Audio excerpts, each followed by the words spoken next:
Assalamualaikum warahmatullahi wabarakatuh. Selamat malam semuanya. Terima kasih sudah mengklik video ini. Semoga kalian semua sehat selalu dan dimudahkan rezekinya. Kisah seram dan menakutkan malam ini adalah kisah seorang wanita yang koma selama 2 minggu akibat dirinya menjadi tumbal. Beruntung dirinya diselamatkan dengan setelah menjalani ruqyah selama 2 minggu berturut-turut. Tumbal kali ini sedikit berbeda dengan tumbal-tumbal lainnya. Biasanya tumbal selalu identik dengan penemuan uang secara mendadak atau mendapatkan sesuatu yang diperoleh dari orang lain. Bahkan ada yang lebih tidak masuk akal lagi, yaitu mencari tumbal dengan cara cukup menatap korban saja, seperti hipnotis ataupun gendam. Sedangkan yang satu ini adalah tumbal yang sedikit nyeleneh, di mana ada seorang wanita bernama Asna yang menjadi tumbal dari seorang pemuja iblis, di mana dirinya saat itu hanya dengan berkenalan dan salaman saja. Tidak ada yang namanya memasukkan sesuatu untuk dikonsumsi ataupun diberikan oleh-oleh yang dibawa pulang ke rumah. Lalu orang tersebut menjadi gila, histeris, dan stres berat. Ini terjadi secara mendadak, tiba-tiba dan spontan saja, tanpa ada riwayat catatan medis tertentu. Kisah ini terjadi beberapa tahun yang lalu di kota Jawa Tengah. Nama kotanya akan kami rahasiakan agar tidak ada pihak yang mengklaim ataupun menghakimi. Ketika itu Asna masih menjadi siswa SMA. Dirinya dikala itu sedang menunggu jemputan dari orang tuanya. Ia berdiri di gerbang sekolah bersama dengan teman-teman lainnya yang sama juga menunggu jemputan. Ada juga yang sebagian memilih menaiki angkot. Saat itu semuanya berjalan seperti biasa. Hari cerah, suasana tawa dan gurauan berada di sana. Sampailah satu persatu teman Asna pergi setelah jemputan mereka telah datang. Terakhir tinggallah dirinya sendirian berada di sana. Asna pun mencoba merogoh HP di sakunya dan mulai menghubungi sang ayah. Kenapa tidak segera datang untuk menjemputnya? Handphone pun akhirnya berdering dan suara di dalam berkata, "Sebentar, bapak lagi ditilang oleh polisi. Ini lagi antri," ujar suara di dalam handphone yang terdengar berisik dan sangatlah ramai. Asna hanya menghela nafas dan mengatakan, "Iya Asna, tungguin pak," ujarnya sambil sedikit cemberut. Lalu ia pun diminta untuk bersabar sedikit lagi. Setelah percakapan itu selesai, Asna pun terduduk di keramik beton yang menjadi penyangga tiang gapura sekolah. Lalu saat itu Asna merasa seperti ada seseorang yang memperhatikannya dari kejauhan. Sekilas memanglah tidak terlalu mencolok, namun saat diperhatikan serius, orang tersebut hanya memandangi satu arah saja, yaitu fokus kepada Asna. Asna yang tidak mempunyai ketajaman intuisi akan keselamatan dan waspada menganggap itu hanya kebetulan semata. Padahal sedari awal dirinya berada di sana. Sosok pria tersebut tak mau melepaskan pandangan dan ia fokus akan Asna. Akhirnya karena ayahnya tak kunjung datang, Asna pun memutuskan untuk berjalan kaki saja, dengan harapan ia setidaknya bertemu dengan ayahnya di perjalanan pulang.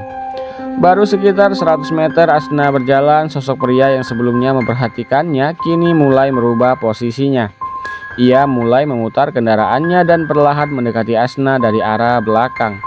Saat sudah hampir semakin dekat, pria tersebut membuka kaca mobilnya dan ia mulai menyapa untuk memperkenalkan diri dan terlihat mengenal saya dan keluarga, ucap Asna saat itu waktu ia bercerita. Ya, waktu itu namanya juga masih polos kan, belum bisa memfilter dan cross-check kebaikan seseorang yang ternyata memiliki maksud tertentu. Saat itu Asna ditanyai kemana sang ayah, kenapa berjalan kaki, dan berbagai hal-hal lainnya. Lalu orang tak dikenal tersebut mengatakan jika ia sangat mengenal ayah Asna dan ia memberikan tumpangan agar bisa mengantarkan Asna ke rumah. Di dalam perjalanan, pria tak dikenal itu sosok yang humble, pengomong dan sedikit jenaka. Tidak ada hal-hal yang mencurigakan, semuanya menceritakan betapa hebatnya ayah Asna. Dalam perilaku kriminal, pelaku memang sengaja menanamkan stimulus di dalam alam bawah sadar agar sang korban sejenak mengubur keraguan, intimidasi, dan rasa tertekan, diganti dengan feel yang menyenangkan hingga kita menganggap jika pelaku adalah orang yang baik, orang yang tak perlu dicurigai ataupun diwaspadai. Tak terasa 20 menit sudah berjalan, tibalah Asna di depan gang rumahnya. Sebelum turun, Asna pun diberikan uang jajan. Setelah itu apa yang kita lakukan sebagai yang termuda yaitu adalah salim ataupun salaman, ujar Asna menggebu-gebu saat dirinya bercerita. Setelah salim, pintu samping mobil pun terbuka. Turunlah Asna dan mobil itu pun berlalu. Namun bukan uang yang akan menjadi cikal bakal terjadinya perilaku gaib itu, melainkan setelah tangan Asna bersentuhan dengan pria yang tak dikenal itu.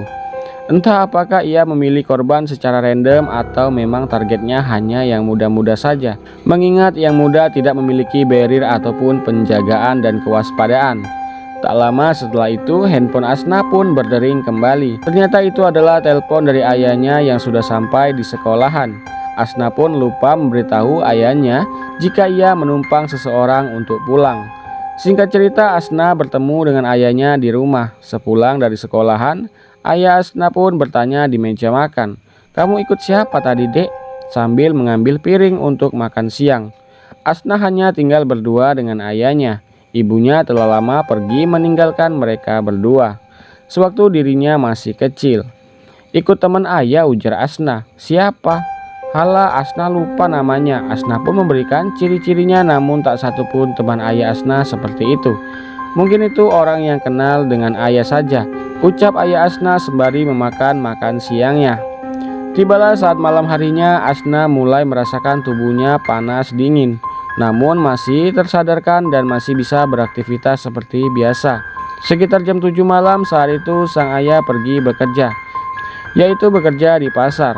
Waktu semakin malam, sekitar pukul 9, Asna pun merebahkan dirinya di dalam kamar. Rumah yang biasa kosong itu tidak seperti biasanya pada malam itu. Tak lama setelah itu, seperti ada seseorang yang sedang berjalan namun dengan menggesekkan alas kakinya. Suaranya terdengar di lantai semen samping rumah Asna. Walaupun hidup di gang, namun di dalamnya jarak antar rumah sekitar 5 meteran. Perasaan Asna pun mulai tak enak saat itu. Namun dirinya mencoba untuk tetap tenang dan sembari menggenggam handphonenya. Lalu suara itu pun menghilang seperti berhenti. Dan berhenti tepat di jendela kamar Asna. Asna pun turun dari tempat tidurnya lalu berdiri di samping pintu kamarnya. Belum sempat bergerak, suara sendal itu pun kembali terdengar. Kala itu suaranya ada di dalam rumah. Asna yang mulai merasakan ada hawa dingin dan sekujur tubuhnya mengalami merinding yang tiba-tiba. Di saat itu pula ia segera menelpon ayahnya. Namun panggilan itu tidaklah diangkat oleh ayahnya. Dirasa di sana sangatlah sibuk, jadi ia pun harus melakukan panggilan dan meletakkan handphonenya di bawah tempat tidur agar terus melakukan pemanggilan ulang. Lalu tak lama kemudian terdengarlah suara dari ruang tengah seperti gelas yang dijatuhkan. Asna pun memberanikan diri mengintip dengan membuka sedikit pintu kamarnya. Saat dirinya memandang ke arah ruang tengah, ia mendapati sesosok makhluk hitam bak seperti orang yang tinggi besar. Namun gambarnya tidaklah jelas karena lampu saat itu dimatikan. Suasana semakin tegang dan panas dingin tubuh Asna semakin menjadi-jadi. Keluarlah keringat sebesar biji jagung yang terus menetes dan berhamburan. Asna pun menutup pintu. Namun alangkah terkejut dan berdirinya rambut Asna saat itu, saat sosok itu sudah berada di dalam kamarnya. Hanya sekedipan mata saja ia sudah berpindah. Belum sempat untuk teriak, makhluk itu langsung merujam dada Asna dan perlahan menarik sukmanya keluar, diiringi dengan pergelangan kakinya yang mulai terasa dingin. Namun matanya terbelalak antara syok, kaget, dan ngeri. Sosok tersebut tepat berada di matanya. Sosok makhluk itu sendiri tidak memiliki tubuh yang normal. Ruas jari-jarinya melekat satu sama lain. Matanya merah namun selalu meneteskan darah. Terlebih lagi tubuhnya yang hitam dan kakinya tidak memiliki jumlah jari seperti manusia. Masing-masing dari jarinya mempunyai pasangannya masing-masing. Menurut penuturan Asna, setelah ia baikan dirinya saat itu dibawa ke suatu tempat yang seperti hutan di setiap ujungnya. Dan di tengah-tengahnya seperti bangunan candi dan pura-pura seperti zaman kerajaan. Dan di dalam itu tidaklah hanya dirinya, melainkan lebih dari 50 orang yang sudah berada di sana. Mereka semua termasuk Asna dirantai di lehernya. Dan ia semua diperlakukan seperti budak. Salah satunya seperti yang membawa Asna ke sana. Mereka diperbudak dan melayani makhluk-makhluk di sana. Semua para budak yaitu adalah perempuan. Selain sebagai budak, juga mereka sebagai pemuas nafsu dari makhluk-makhluk tersebut. Sedangkan di alam nyata, ketika ayah Asna bercerita, ia di pasar sedang melayani pembeli. Lalu ia pun segera mengecek HP-nya. Ternyata ada 7 panggilan yang tak terjawab. Ayah Asna mulai bergegas pulang karena khawatir. Lalu panggilan otomatis itu masuk lagi. Saat diangkat tak terdengar suara apapun. Dengan cepat ayah Asna kembali ke rumah. 20 menit kemudian ayah Asna pun sudah sampai di rumah. Tak lagi salam, ia langsung membuka pintu dan berlari ke arah kamar anaknya. Barang yang berhamburan di ruang tengah tak lagi ia hiraukan. Asna saat itu langsung menuju kamar anaknya. Setibanya di sana, Asna terbaring kaku dengan tangan dan kakinya yang sudah membiru. Dikira sudah akan meninggal, ayah Asna pun memanggil warga sekitar. Saat Asna dipindahkan ke ruangan tengah, ayah Asna melihat dadanya masih berdetak. Namun Asna tak jua sadarkan diri. Berbagai masukan dan cara dari warga maupun tetangganya tak juga kunjung berhasil membangunkan Asna yang dalam keadaan koma tersebut. Semalam 2 malam Asna hanya tertidur, dan terkadang ia menahan suaranya seperti orang yang sedang ngeden atau menahan beban berat. Lalu ia pun tertidur kembali. Matanya masih menutup. Karena hal itu membuat ayah Asna tak bisa berjualan. Teman-teman di pasarnya pun menyambangi 2 hari kemudian. Salah satu teman ayah Asna pun yang sempat ikut dalam hikmah pun seperti merasakan sesuatu. Lalu ia bercerita kepada ayah Asna. Di samping itu ada beberapa orang yang turut mendengar. Ia melihat jauh di dalam sana. Asna terperangkap di alam lain. Jiwanya berada di sana seperti ia sudah dipilih saja. Obrolan saat itu penuh dengan serius, bahwa Asna telah dijadikan tumbal oleh seseorang demi kejayaannya. Namun itu tidaklah mudah, ujarnya. Jika terlalu lama mengulur waktu, kita akan kehilangan dirinya. Karena di alam sana mereka semua diperdaya secara brutal. Lalu dipanggillah seseorang kenalan dari teman ayah Asna yang sebelumnya bisa melihat. Di hari kelima datanglah orang tersebut. Ia juga merasakan hal yang sama. Kembali ke Asna, ia mulai perlahan-lahan kehilangan dirinya.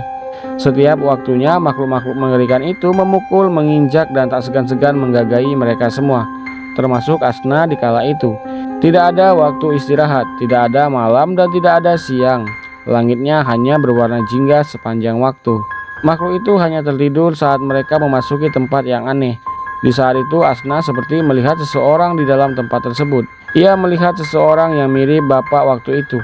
Kenapa dirinya berada di sana? Dalam keadaan dirantai juga, ujar Asna. Setelah mengetahui dari orang lain, itu terjadi jika pemujanya tidak berhasil membawa tumbal ke sini.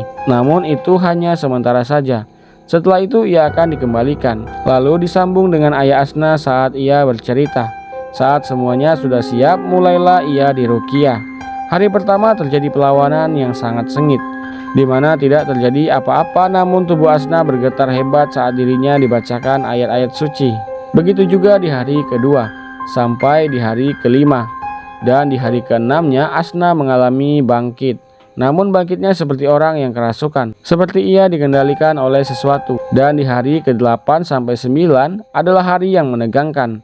Karena terus-menerus diusik, makhluk dari alam itu masuk ke dalam tubuh Asna. Ia mulai berbicara dengan si peruqyah. Jika ia tidak tahan lagi, dan ia meminta semuanya dihentikan. Namun si peruqyah tidak mau tawar-menawar, ia terus gencar melebur pesugihan itu. Ketika di sore harinya, di hari ke-13, makhluk itu kembali merasuki Asna. Di malam 14-nya Asna pun membuka matanya. Lalu si Asna bercerita ketika di alam sana terjadi huru-hara yang hebat. Seluruh makhluk itu mengamuk menjadi tak terkendali, seperti ada kekuatan yang menyiksa mereka dari dalam. Dan di waktu itu juga seluruh budak termasuk Asna merasakan gonjang-ganjingnya. Berapa dari makhluk itu terbakar oleh api yang bisa dilihat oleh Asna dan orang-orang di sana. Terlebih lagi langitnya tak menentu, dan alamnya ketika itu seolah akan runtuh. Dan orang yang memuja di sana terlihat seperti disiksa oleh pujaannya. Mungkin karena mereka marah dengan si pemuja tersebut. Setelah sekembalinya Asna masih syok dan mulai menceritakan semuanya kepada ayah dan berbagai orang di sana. Namun itu membuat Asna trauma untuk beberapa saat. Sampai-sampai semua teman-temannya mengunjunginya kala itu, karena ia tak kunjung masuk sekolah.